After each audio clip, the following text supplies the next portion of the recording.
All right, here today I'm going to make my predictions for all of NFL Week 5 games. There are some good games and there are some pretty bad games coming up. But let's get started. Ryan Priest, and you're watching William Blackwell on YouTube.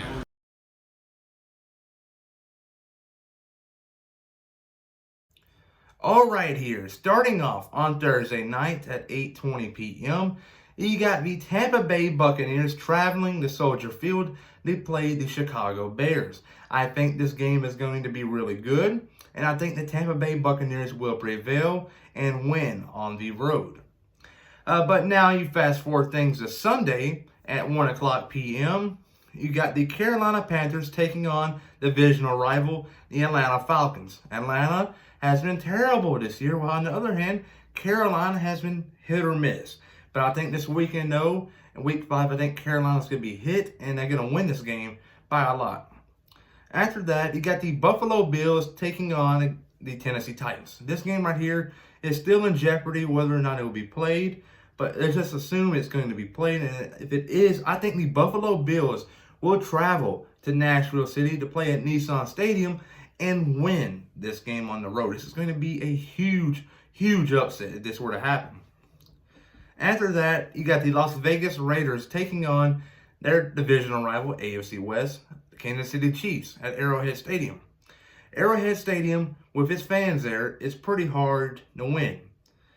But there's going to be a limited amount of fans, so I think it's going to be a little bit closer. And I think Kansas City will win in a shootout. After that, you got a game right here that I'm looking at to be a possible upset. The Arizona Cardinals and the New York Jets. The Jets are coming off I wouldn't say sluggish or bad, but they're coming off a mediocre Denver Broncos game. When you get the Arizona Cardinals, they're a bunch of pretenders. I haven't seen anything out of them since the Week 1 game. So I think Arizona will win this game, but I think it's going to be a lot closer than the experts think. After that, you got the Philadelphia Eagles taking on the Pittsburgh Steelers. I think this will be a low-scoring affair, but I think Pittsburgh will come out on top. After that, you got the Los Angeles Rams, who has been a bunch of pretenders this year, but they're still looking good, heading to Washington to play the Washington football team. Washington actually came to play this past weekend against the Baltimore Ravens, and they lost 31-17. I honestly thought that was going to be a bigger blowout, but that really wasn't that bad, 2 possessions. I think they enter this game with some type of momentum and give the Rams a fight and a run for their money, but I think the Rams will win this game by a little bit. After that, you got the Cincinnati Bengals playing the Baltimore Ravens. This game right here, I think, is going to be heading towards Cincinnati.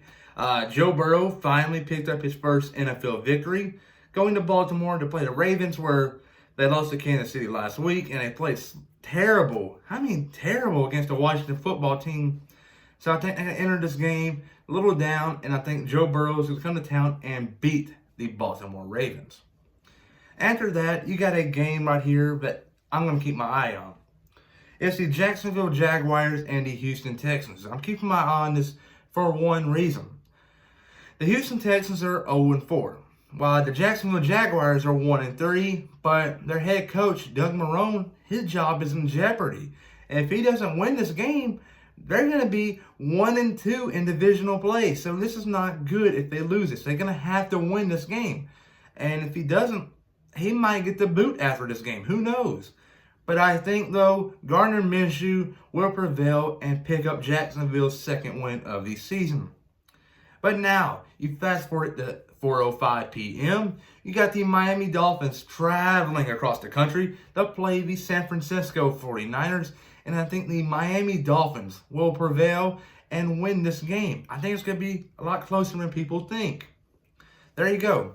And at 4:25 p.m., you got a couple good games here. Starting off with my game of the week, the Indianapolis Colts and the Cleveland Browns. I think Cleveland will win this game. In Week 4, I'm going to throw it back some. But in Week 4, Cleveland looked like a Super Bowl caliber team. I know they were playing the Dallas Cowboys, but they looked pretty good.